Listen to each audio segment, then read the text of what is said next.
This is one of those random topics that I have in which I guess I try to think of certain fallacies. I'm not sure if that's the proper word to use for this situation, but do you guys ever think about the things that certain people had to suffer, go through, in order for us to have our way paved to a better experience?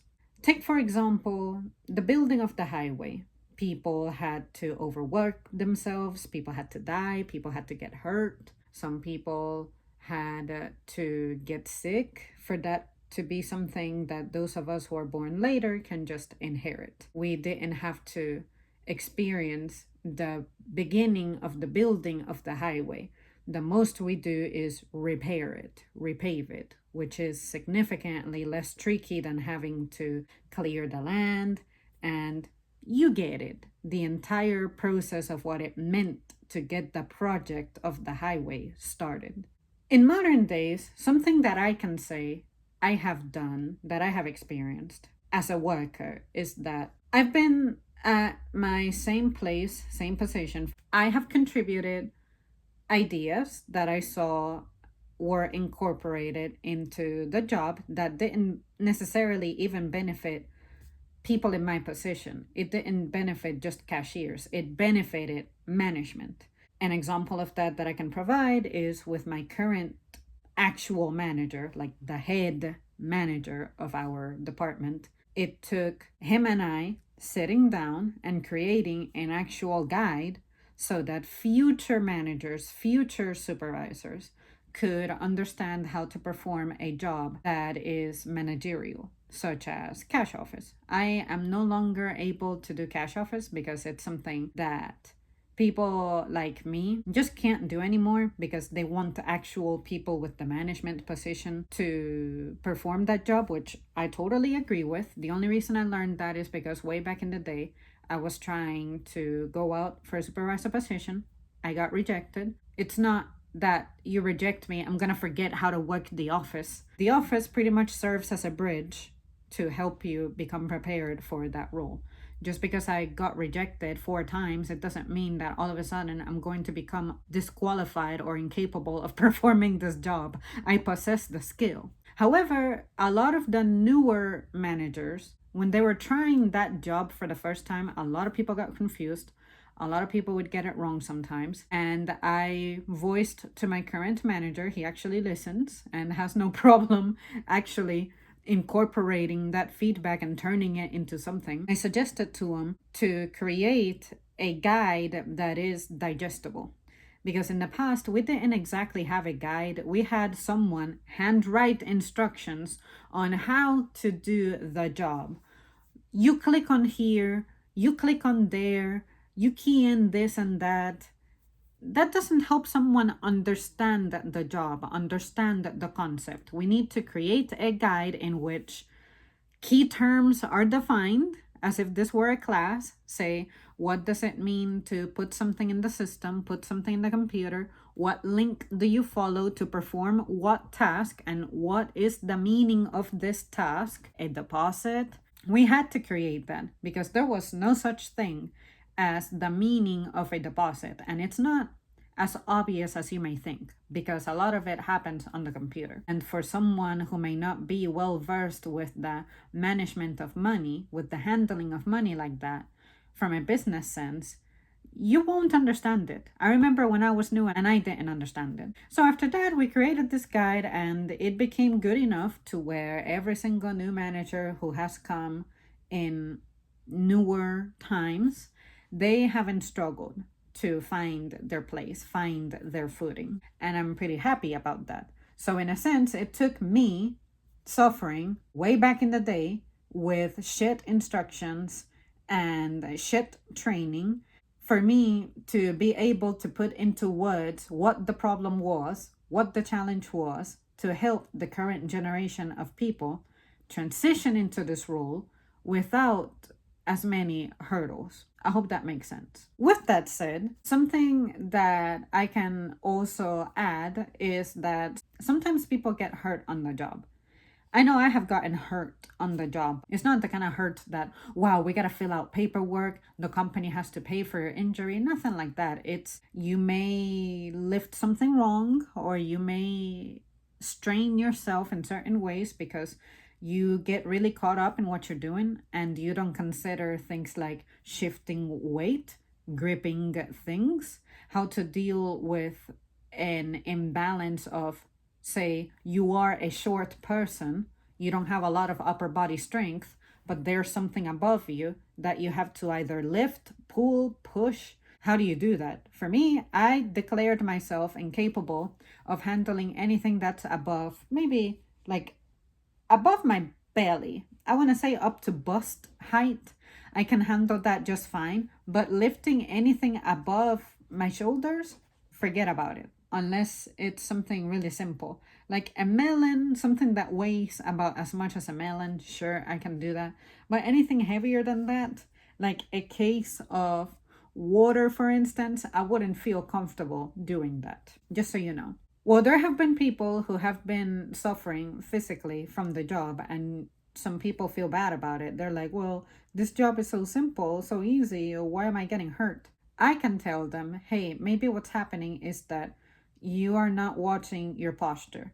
You are twisting too much. You're overextending. You're overreaching. All those little things. I can give you those tips because, again, I have been around in the same position, same role for so long that I can pick up on those things. I'm able to express what you're possibly doing wrong, by extension, help you, protect you, save you, or help cure you, if you want to call it that. With all that said, there is one thing that I consider very frustrating, and it's not limited to just the job. Honestly, I'm rambling to give you an idea of what it is that I'm trying to ultimately get to, because this is one of those things that has the potential of not being understood or misunderstood. And that is, think of all the people who have died before us. What were they fighting for? The rights they were fighting for, the laws they were fighting to have overturned, and things, and the safety equipment, safety gear, all these things that keep us healthier and safer nowadays. Think of everything that it cost those people back in their due time, I guess you could say. I can't believe that now I, in a sense, hate work, not my job, but work, because I see how people in restaurants get treated, how people at customer service get treated, how cashiers get treated, how even members of management get treated, all that stuff. And I'm thinking, a lot of people who died before us trying to make things better. And nowadays we are experiencing challenges that completely undo everything that these people sacrificed for, everything that these people suffered for.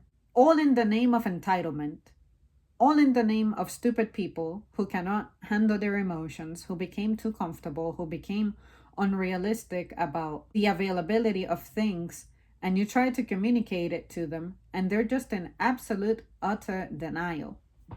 But to me, what's worst, the worst of the worst, is people who got beat, people who got abused, people who were disciplined harshly and severely, all of that stuff that happened very inhumanely, very horribly, for us to be out here acting worse than zoo animals. What happened to civility? What happened to order? What happened to following instructions? That is what makes me say I hate my job. I hate working, because some folks that I serve now are unreasonable because they fall into that category of having that behavioral problem, taking things for granted, expecting things to just be available whenever they want it, not even needed, because a lot of the things that these people come looking for and get upset that they can't find, it's not a need. It's something you just feel spoiled by and entitled by, because I guess we couldn't predict that as a species we wouldn't know how to handle convenience and comfort. This has rewired, reprogrammed people's brains to where the way that I see these behaviors is, you're fucking childish, and that's what I'll do. I'll treat you as a child. But in the name of not hurting a business or not hurting a reputation, you're telling me that the way that I am, the way that I conduct myself, the way that I don't entertain that is wrong. So you're supposed to remain in a state of being a child, refusing to grow up because your feelings and because we got to keep you happy because you're the one spending. That is absurd to me. I don't expect anyone to have expected that this would have happened, but I also don't think that if you remember a time when a lot of the things that make us comfortable now didn't exist, why is it that all of a sudden you are incapable of going back to those times and being like, oh, you know what? I remember a time when I didn't have a calculator on me, but I can pull out a piece of paper and do the math myself. It's basic and simple. But no, you act like it's an utter inconvenience. If you have to do anything resembling work, if there's something that you have to find out about that Google cannot generate for you, is that progress? Because I think that's dumb fuckery. I think that's stupidity. And I'm sick of being expected to entertain it and pretending that that's okay. No. Learn to do something. Learn to fend for yourself. And above all, learn to comport yourself, especially when you're out here in public. Those rules still apply. I don't know why it is that people find it brave to be non compliant or to be disobedient. Do y'all not like order? What about that makes you feel like your freedom is threatened?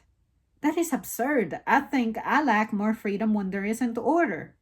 Because without order, there's disorder, and disorder is difficult to navigate. Am I a genius?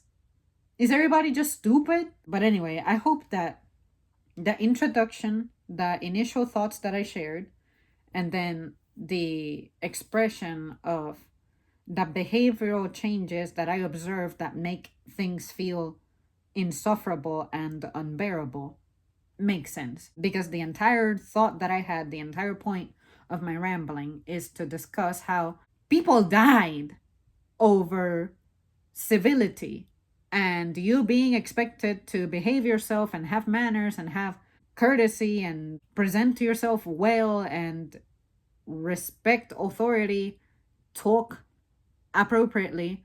Here we are normalizing that abuse and nothing is being done to correct it. It's being enabled. That's what makes me mad. All right, that's it. See ya.